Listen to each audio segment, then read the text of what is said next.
Ladies and gentlemen, welcome again to the analysis of YOLENO TV. I hope you're well from wherever you're watching this channel. Now, I'd like to start this session by asking you a question. Could it be that all along, the presidents have been treating the country as a company? And could it be that what RIGATHI GACHAGUA said in Kericho was true, and that is sought to expose the reality of the ground, that Kenya is literally a company, and that after elections are done, the people are supposed to be rewarded are those people who campaigned? Of course, that's the notion with each and every leader. Most of the time after campaigns, they always want to reward those people who are closer to them. Sometimes leaders make a mistake of even rewarding those people who are incompetent. And that explains the reason why there have been talks that the Kenya Kwanza government, the cabinet of the Kenya Kwanza government, have been composed of people who are not up to task.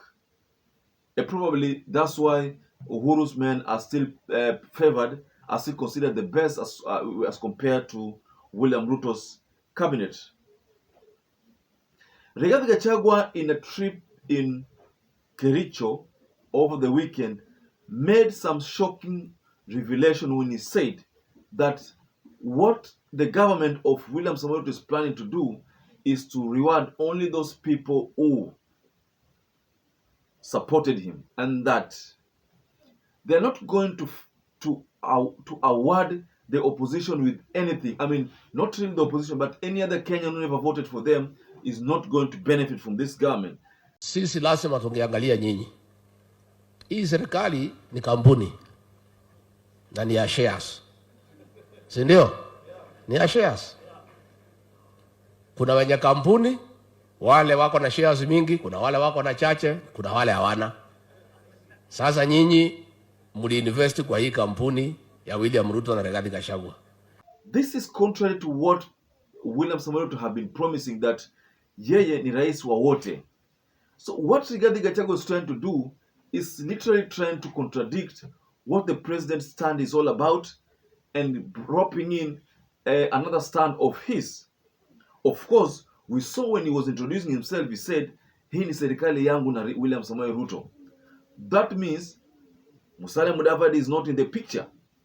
That means it's literally Rift Valley and Mount Kenya, and that Western Kenya do not have a share. They are only given a post, but they do not have a share.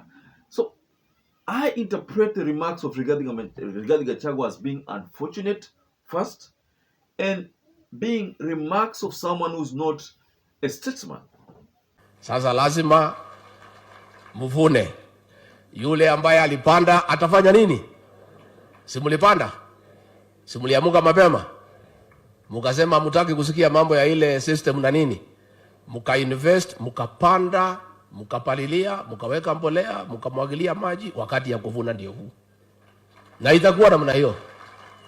Najua wengine wananikachifu ati mimi nasema ati wale walipanda wavune kwanza. Iko makosa? Iko makosa? Hata hao watavuna, lakini wangoje.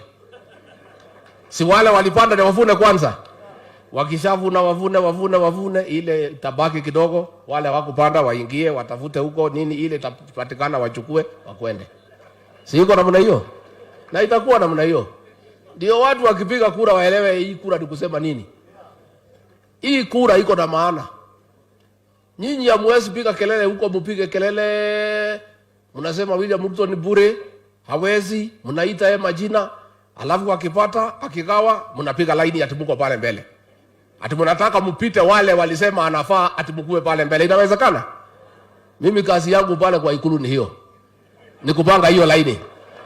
Hapo ni kazi mimi napanga hapo. Mimi naangalia kwa laini, nikiona wewe ulipanda, natoa wewe nyuma, napeleka wewe mbele. Nikiona wewe hukupanda na kutoa na kurudisha nyuma, ufanye nini? Niendelee na hiyo kazi ama niwache? Mimi niseme nyinyi watu ya Kericho. Nilienda kwa Kasa FM nikaongelesha nyinyi. Mlinisikiza? Nikamwambia mjipange. Na mpange laini ya UDA. Most of the time when William Ruto used to refer to any previous government, he could go back to Mwai Kibaki's government as one of the best governments that he would like to emulate. And most of the time he says that he would like to continue from where Kibaki left. But let's go to where Kibaki left.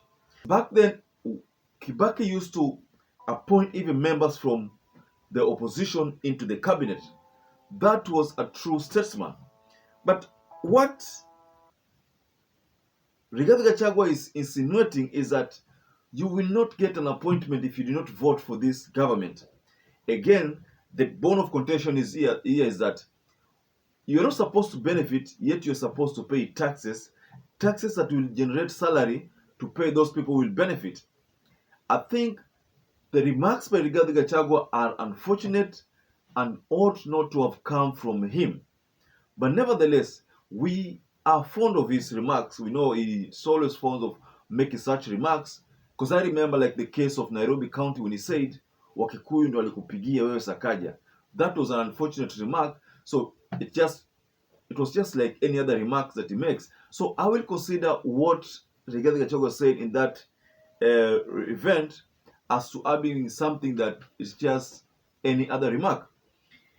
He attacked the likes of those politicians who've been trooping to State House and exposed the reality that these politicians have been after Kazi.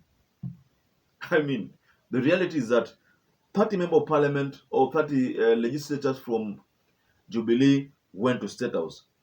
Close to 9 or 10 politicians from ODM went to State House. So these are the kind of people that he's targeting, that hamwezi kuja mtake kazi wakati wenzenu ambao walifaitia hii serikali hawajapata kazi. That is a strong message to the likes of Felix Oduor, that is Jalango, and all those other leaders who've been going to State House. So ladies and gentlemen, kindly share your opinions regarding Rigathi Gachagua's remarks and why he thinks that it's only the people who voted who should benefit. And I think that's not supposed to be the case, because all of us pay tax, all of us are entitled to the benefit of this government, whether it's legit or illegitimate.